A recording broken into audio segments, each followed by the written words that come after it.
Hi friends. இப்போ நான் எங்கே உட்காந்துட்ருக்கேன்னா, நாங்கள் இன்றைக்கி வந்துட்டு அவுட்டோர் ஷூட்டிங்கு போயிருந்தோம். என் ஃப்ரெண்டோட பையனுக்கு வந்து போன வாரம் ஃபங்க்ஷன் பண்ணியிருந்தாங்க. ஃபங்க்ஷனில் வந்துட்டு கொஞ்சம் தான் ஃபோட்டோ எடுக்க முடிஞ்சுது. இவன் தான் சாத்ராக், இதுதான் அவங்க வீடு. சரி இன்றைக்கி போயிட்டு நிறையா ஒரு 2-3 ட்ரெஸ் போட்டு வெளியில் வந்துட்டு ஃபோட்டோஸ் எடுக்கலாம்னு சொல்லிட்டு நான், அவர், ஃபோட்டோகிராஃபர் எல்லாமே போயிருந்தோம்.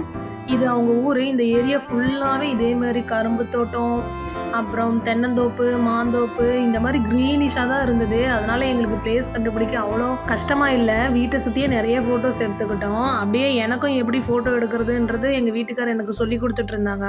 நானும் ஒரு சில கிளிக் எடுத்துக்கிட்டு இருந்தேன். கற்றுக்கிறது ஒன்றும் தப்பு இல்லையே, எல்லாமே தெரிஞ்சுக்கலாம், எல்லாமே கற்றுக்கலாம். அதுவும் இவரோட ப்ரொஃபஷனல் இதுதான் இனிமே அப்படின்னு சொல்கிறப்ப நானும் கற்றுக்கிறது தான் நல்லது. அப்புறம் என் ஃப்ரெண்டோட பையன் சிரிக்கவே மாட்டேங்கிறாங்க. ஒரு ஃபோட்டோவை கூட சிரிக்க மாட்டேங்கிறான். ஏதாவது ஒன்று சொல்லி சிரிக்க வச்சுக்கிட்டு தான் இருந்தோம். அப்போ கூட எனக்கு சிரிப்பு வரலன்னா நான் எப்படி சிரிக்கட்டும்னே தான் இருந்தான்.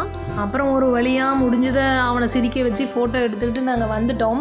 இன்றைக்கி வந்து சாட்டர்டே. எங்கள் ஊரில் ஈவினிங் சந்தை போடுவாங்க. எங்கள் ஊருக்கு பக்கத்தில் இந்த சந்தைக்கு போய் ரொம்ப நாள் ஆகிடுச்சு, ஒரு வருஷமே ஆகிடுச்சு. சரி இன்றைக்கி தான் போகலான்னு சொல்லிட்டு போயிருந்தோம். போயிட்டு சந்தைக்கு போயிட்டு கொஞ்சம் காய்ங்கெல்லாம் வாங்கிக்கிட்டு பாப்பாவுக்கு ஸ்நாக்ஸ் எல்லாம் வாங்கிக்கிட்டு வந்திருந்தோம். அவ்வளோதான். எனக்கு இன்னும் ஒரு நாள் தான் லீவு, சண்டே மட்டும்தான் லீவு. மண்டேலேருந்து நம்ம ரெகுலராக ஸ்கூல் போக ஸ்டார்ட் பண்ணிடுவோம். அதுக்காக அந்த வீக் ஃபுல்லாக வெஜிடபிள்ஸ் எல்லாம் நிறைய வாங்க வேண்டியது இருக்குது. ஸோ அதனால தான் வந்தோம். இதே சந்தைக்கு சின்ன வயசில் வந்துட்டு எங்கள் பெரியம்மா கூட நான் வந்திருக்கேன். எங்கள் வீட்டில் எனக்கு தெரிஞ்சு எங்கள் அம்மாலாம் இந்த மாதிரி சந்தைக்கு வந்ததே இல்லை. அப்பா தான் வாங்கிட்டு வந்து கொடுப்பாங்க. நான் வந்து பெரியம்மா கூட தான் வருவேன். இங்கே வந்துட்டு பணியாரம், வடை இதெல்லாம் நிறையா சுட்டு விற்றுக்கிட்டு இருப்பாங்க. அதை சாப்பிட்றதுக்காகவே இந்த சந்தைக்கெல்லாம் வருவோம், வாங்கி கொடுப்பாங்க. அது என்னமோ இங்கே வாங்கி சாப்பிட்ற பணியாரம் மட்டும் அவ்வளோ டேஸ்ட்டாக சூப்பராக இருக்கும்.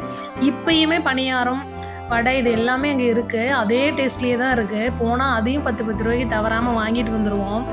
அதெல்லாம் வாங்கி சாப்பிட்றப்போ அப்படியே சின்ன வயசு ஞாபகங்கள்லாம் வரும். அப்புறம் நானும் பாப்பாவும் கத்திரிக்காயெல்லாம் எடுத்து போட்டுட்டு இருந்தோம். அவளுக்கு இந்த வெஜிடபிள்ஸ் எல்லாம் எடுத்து கொடுக்குறது, அப்புறம் காசை வாங்கி கடைக்காரங்க கிட்ட கொடுக்குறதெல்லாம் அவளுக்கு ரொம்ப பிடிக்கும். அப்புறம் எல்லாம் பர்ச்சேஸ் பண்ணிட்டு வீட்டுக்கு வந்துட்டோம். தேங்க்யூ.